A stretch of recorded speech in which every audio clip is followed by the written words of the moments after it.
그들은 수업이 없는 시간을 노려 도장에서 만남을 가졌고 심지어 아이들이 사용하는 탈의실을 불륜의 장소로 삼았습니다. 그날도 여느 때처럼 둘은 몰래 만났던 모양입니다. 하필 그 시간에 딸이 도장에 들렀다가 그 모습을 보게 된 거죠. 충격받은 딸이 사위를 때리자 뻔뻔하게도 오히려 딸을 폭행으로 신고했답니다. 그것도 모자라 혼인관계가 이미 파탄났다는 터무니없는 거짓말까지 했어요. 그 여자도 딸이 잘못 봤다며 발뺌하기 바빴습니다. 오해입니다. 제가 청소하다가 넘어져서 관장님이 부축해 주시는 걸 잘못 보신 것 같아요. 라며 뻔뻔하게 거짓말을 했다고 하더군요. 하지만 딸은 똑똑히 보았답니다. 둘이 서로 몸을 맞대고 있는 모습을, 게다가 바닥에 널브러져 있던 옷가지들까지. 저는 전화를 받자마자 곧장 딸의 집으로 달려갔습니다. 딸은 이미 감정이 격해져서 진정제를 맞고 누워 있었어요. 창백한 얼굴로 누워 있는 딸을 보는 순간 제 마음속에서 불같은 분노가 치솟았습니다. 어떻게 감히 제 딸을 이렇게 만든 사위와 그 여자를 도저히 용서할 수 없었습니다. 설거지할 때, 운전할 때 듣는 고품격 토크쇼 서른톡 TV에 오신 걸 환영합니다. 오늘 사연은 태권도 관장이었던 사위가 태권도장에서 학부모와 불륜을 저지르는 현장을 딸이 목격하게 되면서 벌어진 이야기입니다. 모두가 불행한 삶을 살아가는 일반적인 불륜 사건과 다르게 시원한 복수가 있는 이야기입니다. 본격적인 영상 시작 전 구독과 좋아요 부탁드리고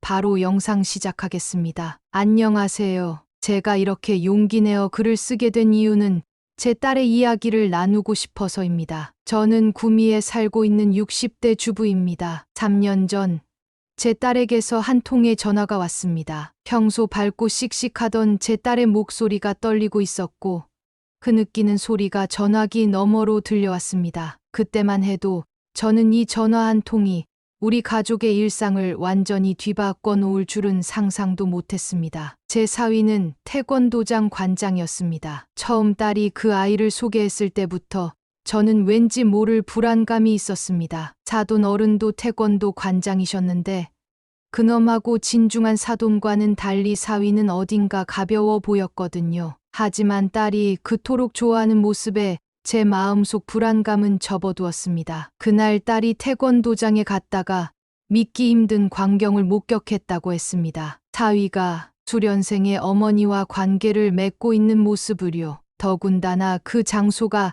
아이들이 옷을 갈아입는 공간이었다니. 이런 말을 어떻게 글로 적어야 할지 망설여집니다. 그 여자는 태권도장에 다니는 초등학생 아이의 어머니였습니다. 처음에는 그저 평범한 학부모였다고 해요. 그 여자는 아이를 데리고 태권도장에 자주 나타났고 수업이 끝난 후에도 이런저런 핑계로 시간을 보냈답니다. 다른 학부모들이 아이들을 데리고 돌아간 후에도 청소를 돕겠다며 남아 있었고 점차 사위와 단둘이 있는 시간이 늘어났다고 합니다. 나중에 카톡을 살펴보니 처음에는 아이들 운동이나 그 여자의 운동에 대한 조언을 구한다며 시작된 대화가 어느새 사적인 영역으로 넘어갔고 둘의 관계는 급속도로 가까워졌습니다. 그러다 결국 선을 넘고 말았죠. 그들은 수업이 없는 시간을 노려 도장에서 만남을 가졌고 심지어 아이들이 사용하는 탈의실을 불륜의 장소로 삼았습니다. 그날도 여느 때처럼 둘은 몰래 만났던 모양입니다. 하필 그 시간에 딸이 도장에 들렀다가 그 모습을 보게 된 거죠. 충격받은 딸이 사위를 때리자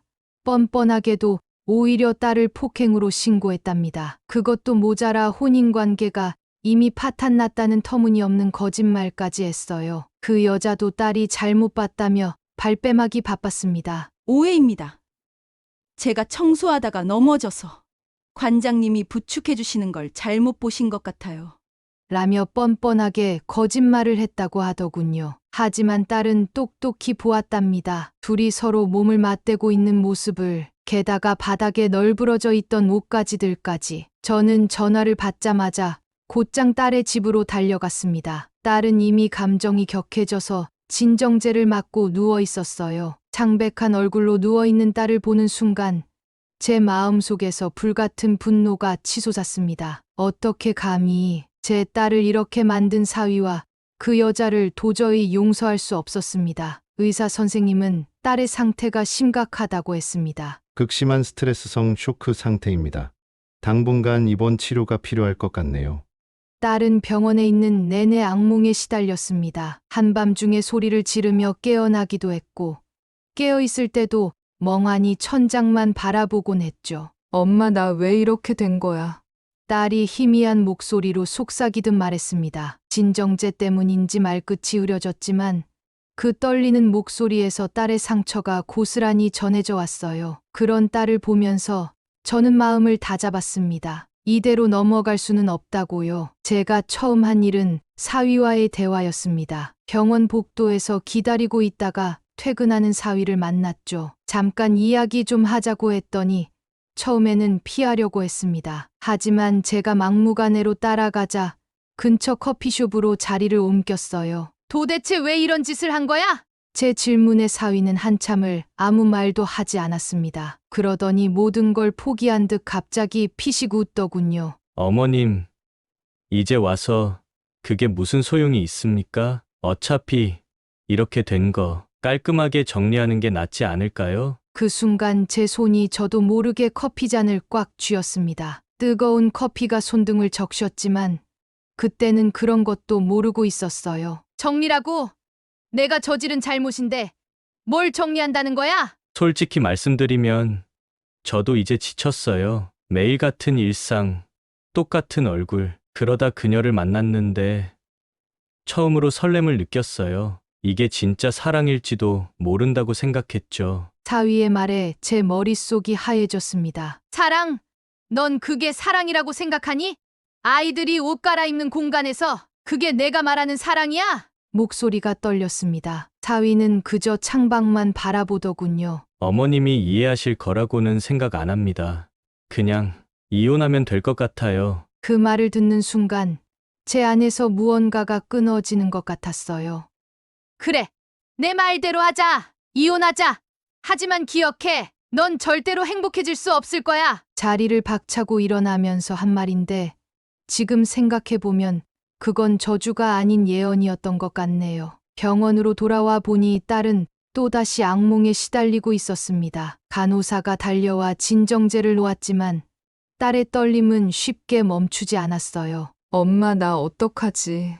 우리 아들은 어떡하지? 그렇게 흐느끼는 딸을 안아주면서 저는 결심했습니다. 이대로 물러설 수는 없다고요. 딸은 그날 이후로 며칠을 더 입원해 있어야 했습니다. 심리 상담도 받았고 약물 치료도 받았죠. 하지만 정신적 충격이 너무 커서 쉽게 회복되지 않았어요. 특히 6살 된 아들을 생각하면 더욱 괴로워했습니다. 엄마, 우리 아들한테 뭐라고 말해야 하지? 아빠가 왜 이러는지 내가 어떻게 설명해야 하지? 사위는 그동안 한 번도 병원에 찾아오지 않았습니다. 대신 이혼 서류만 보내왔죠. 미안하다, 일이 이렇게 돼버렸는데 우리가 다시 예전처럼 결혼 생활을 할 수 있을까? 이런 뻔뻔한 내용의 문자만 보내올 뿐이었어요. 자신의 잘못은 인정하지 않은 채 오히려 피해자인 척하는 모습에 분노가 치솟았습니다. 사위의 태도가 그렇다면 이번에는 사돈을 찾아가 보기로 했습니다. 사돈댁은 구미에서 조금 떨어진 시골에 있었어요. 시골 특유의 고요함 속에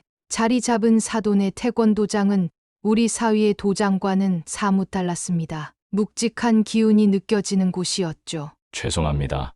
사돈은 제 얼굴을 제대로 보지도 못하고 계속 고개를 숙이기만 했습니다. 저희 아들이 큰 죄를 지었네요. 제가 아들 교육을 잘못한 탓입니다. 처음에는 그렇게 진심 어린 사과를 하시더니 시간이 지날수록 태도가 변해갔어요. 이제 와서 제가 어떻게 하면 좋겠습니까?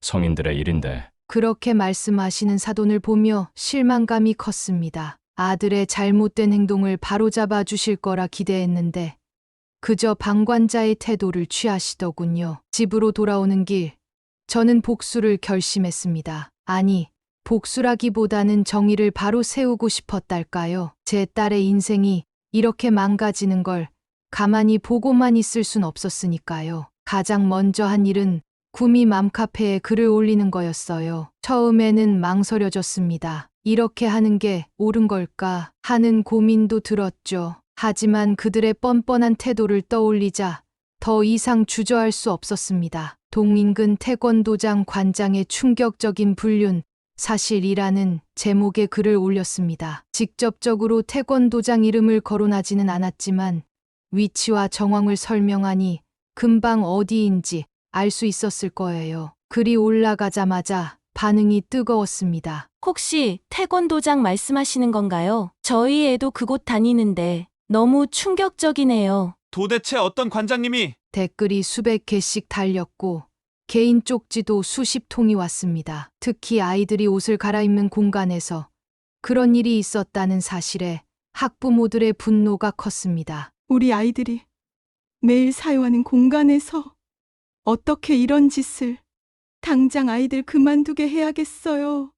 이런 댓글들이 이어졌죠. 소문이 퍼져나가는 것을 지켜보면서 전 다음 단계를 계획했습니다. 바로 그 여자의 신원을 파악하는 거였죠. 알고 보니 태권도장 바로 뒤편 아파트에 살고 있는 학부모였더군요. 더 찾아보니 그녀는 태권도장 근처 어린이집 교사로 일하고 있었습니다. 어느 날 저는 그녀의 직장인 어린이집을 찾아갔습니다. 학교 시간에 맞춰 기다리고 있다가 그녀를 마주쳤죠. 처음에는 제가 누군지 몰랐던 모양입니다. 그저 이상한 아줌마가 자신을 쳐다본다고 생각했나 봐요. 하지만 며칠이 지나자 그녀는 제 정체를 알아차렸나 봅니다. 어느 날 제가 또 어린이집 앞에 서 있자 떨리는 목소리로 말을 걸어왔어요. 저기 어머님, 제발 이 일이 밖으로 새어나가지 않게 해주세요.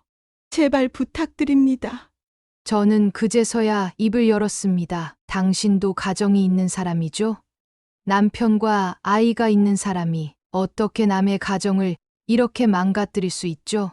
그녀는 그저 고개를 숙인 채 눈물만 흘렸습니다. 제 딸이 이혼하게 되면 그때는 당신 남편에게도 모든 걸 알릴 겁니다. 각오하고 계세요. 이 말을 남기고 돌아서는데 그녀가 제 옷자락을 붙잡았어요. 제발 그러지 말아주세요. 우리 애들도 있고.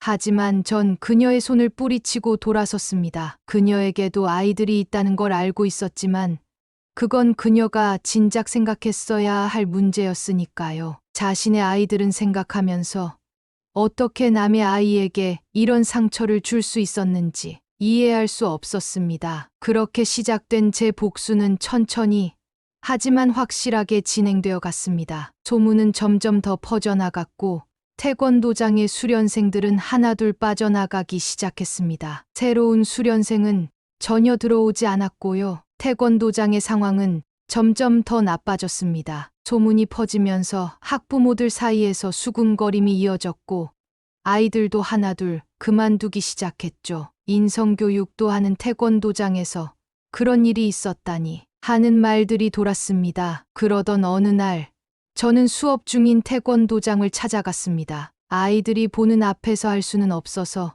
수업이 끝나기를 기다렸다가 사위의 뺨을 한 차례 후려쳤습니다. 아무 말도 하지 않았어요. 그저 사위의 눈을 똑바로 쳐다보면서 한 대를 때리고 나왔을 뿐입니다. 이 일이 있고 나서 소문은 더욱 빠르게 퍼져나갔습니다. 그 소문이 사실이었나 봐. 수련생 어머님이 관장님 뺨을 때리고 가셨대. 하는 이야기가 돌았고 이제는 완전히 도장을 떠나는 아이들이 늘어났습니다. 한편 상간녀가 일하는 어린이집에서도 소문이 퍼지기 시작했습니다. 처음에는 모르는 척하던 동료, 교사들도 점차 그녀를 달리 보기 시작했죠. 아이들을 가르치는 선생님이 어떻게 우리 원의 이미지에도 좋지 않아요. 라는 말들이 오갔습니다. 결국 어린이집 원장님이 그녀를 불렀다고 해요. 미안하지만 자진해서 사직서를 쓰는 게 좋겠어요. 이대로는 학부모들이 가만히 있지 않을 것 같아서. 그렇게 그녀는 교사 생활도 정리해야 했습니다. 그 무렵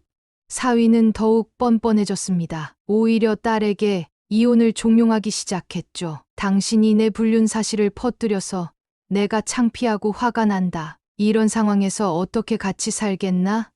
라며 큰 소리를 치더군요. 자신의 잘못은 인정하지 않은 채 오히려 피해자인 척하는 모습에 정말 어이가 없었습니다. 딸이 무슨 잘못이 있다고 자기가 저지른 잘못을 들킨 것이 화가 난다니 정말 가관이었죠. 약속대로 저는 상간녀의 남편에게 연락을 했습니다. 그동안 모아둔 증거들, 목격자들의 증언, 그리고 맘카페의 글들까지 모든 것을 전달했어요. 처음에는 믿지 않으려 했던 그분도 결국은 현실을 받아들일 수밖에 없었습니다. 제가 뭘 잘못했길래 그분의 떨리는 목소리가 아직도 귓가에 맴돕니다. 애들은 어떡하죠?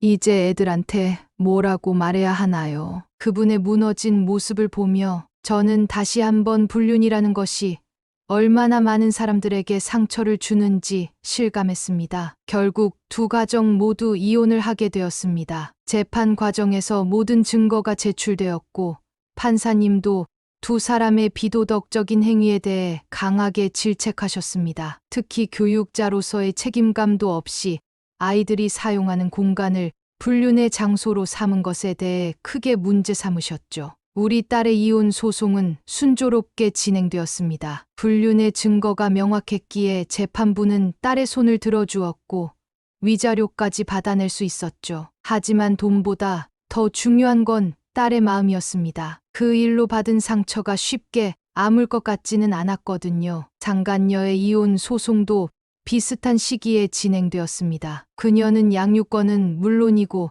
면접 교섭권조차 받지 못했다고 해요. 그렇게 두 가정이 무너졌습니다. 애꿎은 아이들만 아빠와 엄마의 이혼이라는 큰 상처를 안게 되었죠. 어른들의 그릇된 선택이 결국 무고한 아이들에게까지 상처를 주고 말았던 겁니다. 이혼 후 딸의 회복은 쉽지 않았습니다. 처음 몇 달 동안은 매일 밤 악몽에 시달렸어요. 꿈에서 그 장면이 계속 반복되는 데다 잠에서 깨어나도 현실이 꿈보다 나을 게 없으니 정말 힘들어했죠. 엄마, 나 정말 이렇게 살아도 되는 걸까? 한밤중에 전화가 오면 이런 말을 하곤 했어요. 30도 되기 전에 이혼녀가 된다는 게, 어린 아들을 혼자 키워야 한다는 게 두렵다고 했습니다. 그럴 때마다 저는 밤중에 택시를 타고 달려갔어요. 그래, 울어. 실컷 울어. 하지만 내일은 꼭 웃으렴. 딸의 등을 쓰다듬으며 밤새같이 울기도 했습니다. 때로는 강하게 다그치기도 했고요. 너는 잘못한 게 없어.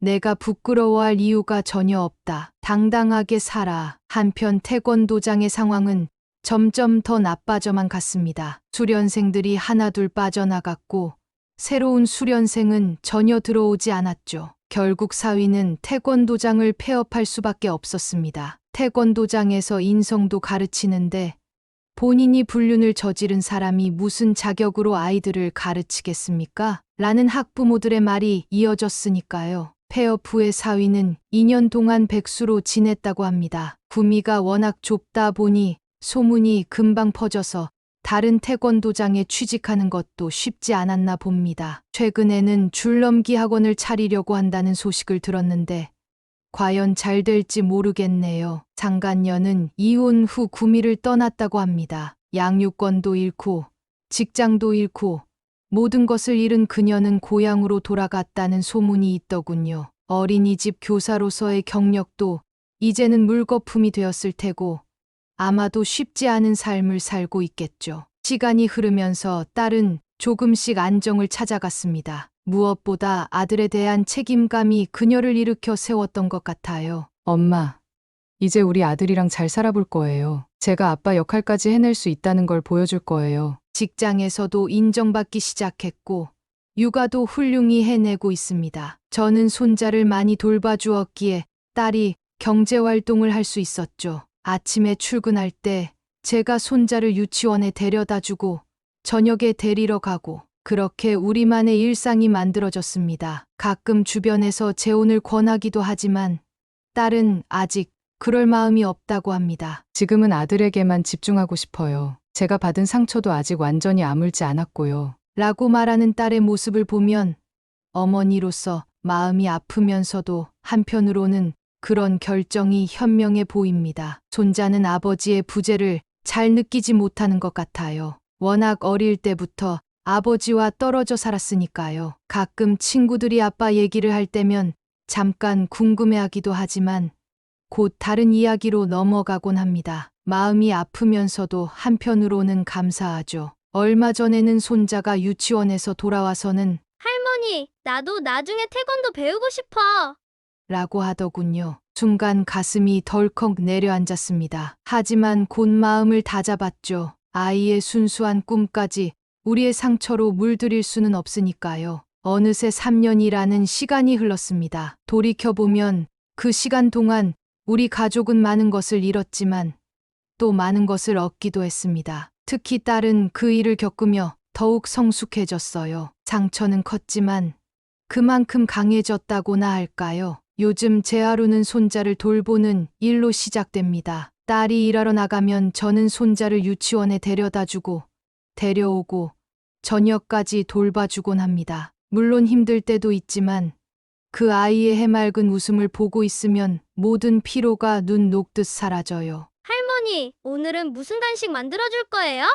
하며 천진난만하게 묻는 손자를 보고 있으면 때론 이렇게 된 것이 오히려 다행이라는 생각마저 듭니다. 그 사람과 계속 살았다면 우리 손자가 어떤 모습으로 자랐을까 생각하면 아찔하죠. 딸도 이제는 많이 달라졌어요. 주말마다 꼿꼿이 교실에 다니기 시작했고 요가도 배우러 다닌답니다. 엄마, 이제는 나를 위한 시간을 가져야겠어요. 그래야 아들에게도 더 좋은 엄마가 될 수 있을 것 같아요. 라고 말하는 딸을 보면 대견스럽습니다. 회사에서도 승진했다는 기쁜 소식을 들었어요. 혼자서도 잘 살 수 있다는 걸 보여주고 싶었다던 딸의 말이 허투루가 아니었나 봅니다. 야근할 때면 제가 손자를 재워주고 주말에 출근할 때면 하루 종일 돌봐주곤 하는데 그런 제게 늘 고마워합니다. 엄마가 없었다면 저는 진작에 무너졌을 거예요. 그때 엄마가 그렇게 해주셔서 정말 다행이에요. 가끔 이런 말을 하는 딸을 보면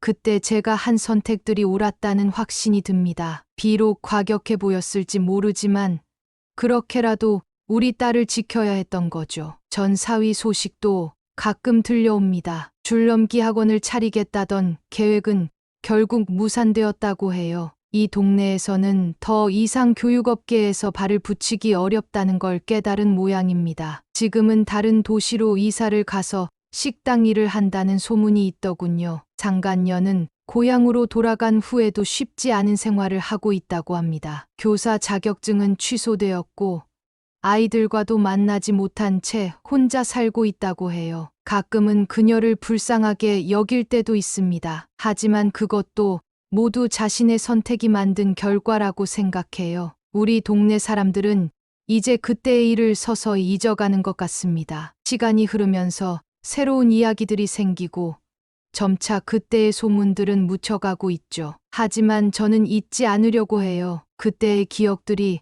우리 가족을 더 단단하게 만들어 주었으니까요. 얼마 전에는 재미있는 일이 있었어요. 손자가 유치원에서 우리 가족 그리기 숙제를 해왔는데 엄마와 할머니 그리고 자기를 그렸더군요. 선생님이 아빠는 하고 물었다는데 우리 손자가 우리 가족은 엄마랑 할머니랑 나예요.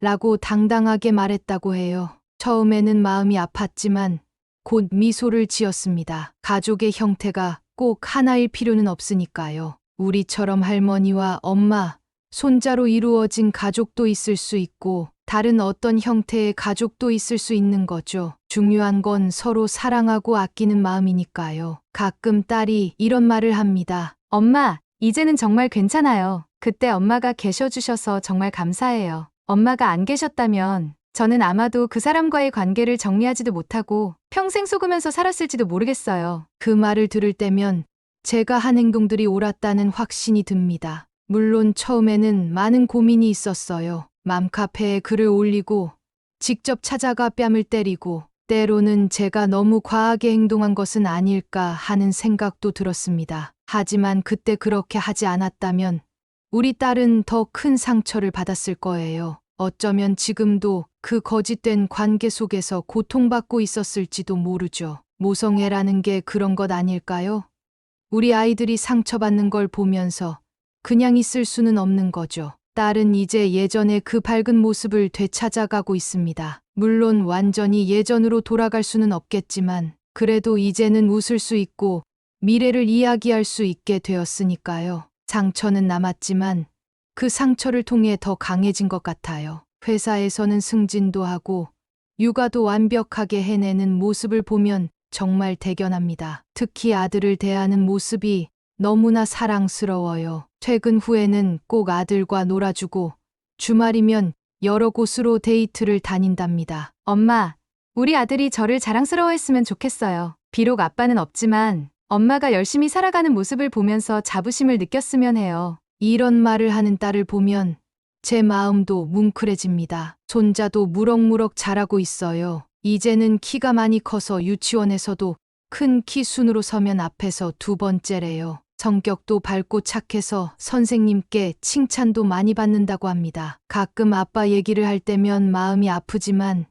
그래도 잘 이겨내고 있어요. 할머니, 우리 반 친구들은 다 아빠가 있는데 나는 없어서 슬퍼요. 이런 말을 할 때면 가슴이 찢어질 것 같습니다. 하지만 곧 이어서 그래도 할머니가 계시니까 괜찮아요. 할머니가 아빠보다 더 좋아요. 라고 말하는 걸 보면 그나마 위안이 되죠. 얼마 전에는 손자의 재롱잔치가 있었어요. 다른 아이들은 다 엄마 아빠가 함께 왔는데 우리 손자는 저와 딸이 갔죠. 처음에는 걱정했는데 손자가 너무나 당당하게 우리 엄마랑 할머니 오셨어요. 라고 친구들에게 소개하더라고요. 딸도 이제는 당당해졌어요. 처음에는 이혼녀라는 시선이 부담스러웠다고 하더니 이제는 그런 것에 연연하지 않는답니다. 엄마, 제가 잘못한 게 아니잖아요. 그런데 제가 왜 숨어 살아야 하나요? 이런 말을 하는 걸 보면 정말 자랑스럽습니다. 매일 아침 딸이 출근하기 전에 들러서 손자를 맡기고 갈 때면 저는 새삼 감사함을 느낍니다. 이렇게라도 우리 세 식구가 서로 의지하면서 살 수 있다는 것에, 비록 우리 가족의 형태가 조금 다르더라도 이렇게 행복할 수 있다는 것에 말이죠. 가끔 동네를 산책하다 보면 그때의 기억이 떠오르기도 합니다. 하지만 이제는 그런 기억들이 더 이상 우리를 아프게 하지 않아요. 오히려 그 시간을 이겨내면서 우리가 얼마나 강해졌는지를 보여주는 증거가 된 것 같습니다. 그리고 이제는 확신할 수 있습니다. 우리 딸과 손자가 앞으로도 잘 살아갈 수 있을 거라는 걸요. 비록 힘든 시간을 겪었지만 그만큼 단단해진 우리 가족이니까요. 앞으로도 서로를 의지하며 더 행복한 추억들을 만들어갈 수 있을 거라 믿습니다. 이 이야기를 쓰면서 많은 생각이 들었습니다. 혹시 지금 이 글을 읽고 계신 분들 중에도 비슷한 상황에 처한 분이 계실지도 모르겠네요. 그분들께 꼭 하고 싶은 말이 있습니다. 당신의 잘못이 아닙니다. 배우자의 배신으로 인한 상처는 깊고 아프지만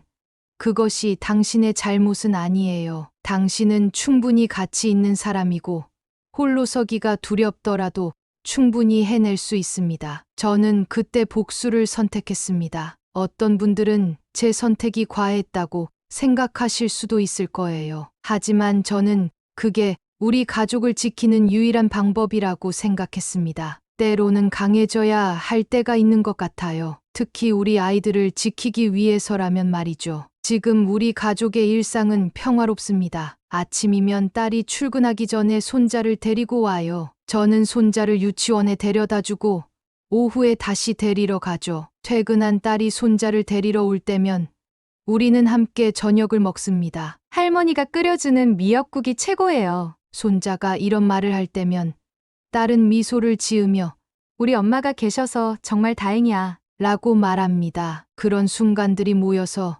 우리의 일상을 만들어가고 있어요. 가끔 전 사위 이야기가 들려오기도 합니다. 다른 도시에서 새로운 삶을 시작했다고 하네요. 어떤 삶을 살고 있을지 궁금하기도 하지만 더 이상 우리와는 상관없는 일이겠죠. 다만 그가 자신의 잘못을 진심으로 뉘우치고 올바른 삶을 살았으면 하는 바람은 있습니다. 상간녀도 고향으로 돌아가 새 출발을 했다고 해요. 아이들과 떨어져 살아야 하는 그녀를 생각하면 가끔은 마음이 아프기도 합니다. 하지만 그것 역시 그녀의 선택이 만든 결과겠죠. 우리는 모두 자신의 선택에 책임을 져야 하니까요. 시간이 흐르면서 사람들은 그때의 일을 잊어가고 있습니다. 하지만 저는 잊지 않으려고 해요. 그 시간들이 우리를 더 강하게 만들어 주었으니까요. 우리 가족의 상처가 완전히 아물지는 않았겠지만 이제는 그 상처와 함께 살아가는 법을 배웠습니다. 손자는 이제 곧 초등학교에 들어갑니다. 입학 준비로 분주한 요즘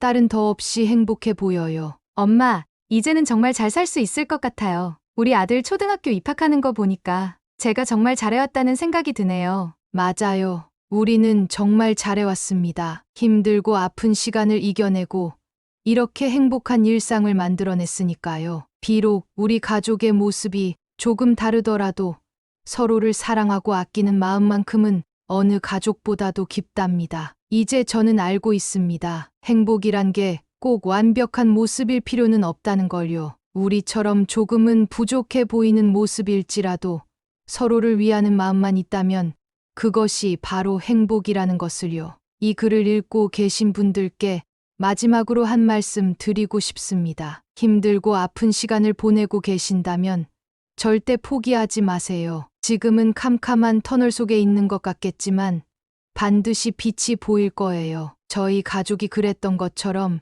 당신도 분명 이 시간을 이겨내실 수 있을 거예요. 그리고 기억하세요. 당신은 결코 혼자가 아니라는 걸요. 당신 곁에는 분명 당신을 사랑하는 사람들이 있을 거예요. 그분들과 함께라면 어떤 어려움도 이겨낼 수 있을 거예요. 이제 저는 이만 글을 마무리하려고 합니다. 부족한 글을 끝까지 읽어주셔서 감사합니다. 우리 모두가 각자의 자리에서 행복한 하루하루를 만들어갈 수 있기를 진심으로 바랍니다.